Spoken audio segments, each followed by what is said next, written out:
وہ ایک بچہ آیا نا اپنی ماں کے لیے لباس لینے کے لیے، اور پہلے وہ گیا اپنے چچا کے پاس، اس کی ماں بیوہ تھی اور اس کا لباس پھٹ گیا تھا، اور وہ اپنے چچا کے پاس گیا تو اس نے دتکار دیا۔ ماں نے اس کو روکا تھا بیٹا نہ جانا، لیکن اس نے کہا کہ تیرے بدن کے اوپر جو لباس ہے وہ بھی پھٹ گیا ہے اور جگہ جگہ سے جسم جھلک رہا ہے، تو میں اپنے چچا سے آپ کے لیے لباس لے کے آتا ہوں۔ پھر جو رویہ اس نے اختیار کیا تو واپس روتا ہوا آ رہا تھا، تو کسی نے راستے نے پوچھا کہ کیا ماجرا ہوا؟ اس نے کہا چچا کے پاس گیا تھا ماں کے لیے لباس لینے، اس نے تو لا کے بھیج دیا۔ اللہ اکبر۔ تو اس نے کہا کہ جا سین حرم میں محمد نام کا ایک شخص بیٹھا ہوا ہے، اگر تو اپنا دکھڑا اس کے سامنے پیش کرے تو وہ امید ہے تمہیں رد نہیں کریں گے، لیکن سن لے ان کا دین کوئی اور ہے۔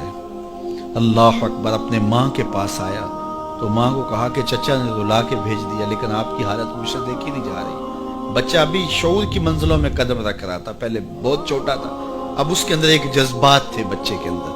تو ماں نے کہا کہ بیٹا نہیں، ان کے پاس نہیں جانا، سنا ہے کہ جو ان سے ملے دین دھرم چھین لیتے ہیں اس کا۔ اللہ اکبر۔ تو حضور علیہ الصلوۃ والسلام کے پاس جانے سے ماں روکنے لگی، لیکن بچے نے کہا کہ امی میں پکا رہوں گا، بتوں کا وفادار رہوں گا، تم اس ٹینشن کو، اس پریشانی کو چھوڑ دو۔ اور حضور کی خدمت میں حاضر ہوا۔ حضور صحن حرم میں چادر اوڑے بیٹھے ہوئے تھے، اور جا کے کہنے لگا میں پہلے بات آپ سے کر لیتا ہوں، آپ کا دین میں نے قبول نہیں کرنا۔ حضور مسکرا کے بولے بیٹا بتاؤ کس لیے آئے ہو؟ کہا میری ماں بے لباس ہے، میں آپ سے لباس لینے آیا ہوں۔ حضور نے چادر رحمت اتار کے اس کے کندھوں پہ ڈال دی۔ اللہ اکبر۔ وہ واپس آ گیا اور ماں پر حضور کی چادر اڑائی۔ اللہ اکبر۔ اور ماں نے کہا کہ بیٹے اس نے اپنا دین تو نہیں تجھے دیا؟ کہا نہ، میں نے پہلے کہہ دیا تھا تیرے دین نہیں مانوں گا۔ ماں کہنے لگی پتر اس کا دین ماننا چاہیے، یہ جس نے رحمت کی چادر ہمارے سر پہ تار دی۔ اللہ اکبر۔ تیری تک کے ادامہ میں مرید ہو گئے۔ اس بوڑھی عورت کا قصہ بھی آپ نہیں بھول سکتے، جو گھر کا سامان باندھ کے اپنے دروازے پہ بیٹھی ہوئی تھی، اور اس نے سنا تھا مکے میں ایک جادوگر آیا ہے جسے ملتا ہے اس کا دین چھین لیتا ہے، کہیں ایسا نہ ہو کہ کہیں اس سے ملاقات ہو جائے اور وہ دین ہی میرا چھین لے، مجھے شہر چھوڑ دینا چاہیے۔ گھر کے تھڑے کے اوپر سامان باندھ کے بیٹھی ہے۔ حضور بھی گزرے، اس نے دیکھا تو کہا بھتیجے یہ سامان میرے سر پہ رکھ دے۔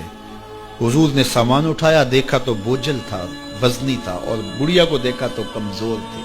تو کہا کہ بڑھیا اگر چاہو تو جہاں چاہتی ہو میں خود نہ چھوڑا۔ اس نے کہا اس سے بڑی مہربانی کیا ہوگی؟ حضور نے سامان اٹھایا ہوا ہے اور بڑھیا سے باتیں بھی کرتے جا رہے ہیں۔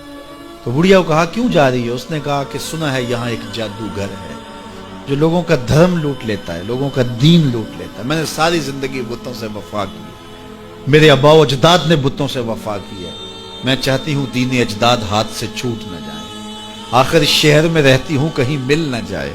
خیر حضور نے کچھ نہیں کہا، اس کا سامان نہیں پھینک دیا کہ ٹھیک ہے تم پھر جاؤ۔ سامان اس کا اٹھایا اور جہاں تک اس نے جانا تھا سامان پہنچایا، سامان سپرد کر کے واپس پلٹنے لگے۔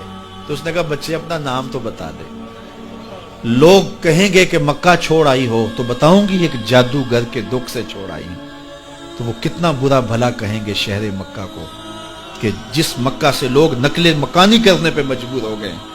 تو میں انہیں یہ بھی بتاؤں گی کہ جس مکے میں جادوگر رہتا ہے اتنا اچھا نوجوان بھی رہتا ہے، تو تیرا نام لیا کروں گی، تیرے قصیدے پڑھا کروں گی۔ تو حضور علیہ السلام مسکرا پڑے، کہا بڑھیا جس جادوگر سے بھاگ کے آئی ہے وہ تیرے سامنے کھڑا ہے۔ اس نے کہا سچ سے آپ ہی محمد ہیں؟ حضور نے فرمایا نام میرا یہی ہے۔ تو اس نے کہا پھر آپ کا جادو میرے پہ چل گیا ہے۔ اللہ اکبر۔ تیری تک کے ادامہ میں مرید ہو گئے، لوگوں کی خدمت کریں، بوڑھوں کے کام آئیں، دکھیوں کے کام آئیں، مصیبت زدہ کے کام آئیں۔ حضور یتیم ہو کے یتیم پرور تھے، لاچاروں کی مدد کرتے، لوگوں کے گھروں میں پانی بھر کے دے دیتے، اور دکھیوں کے کام آ جاتے اور مصیبت زدوں کے کام آ جاتے۔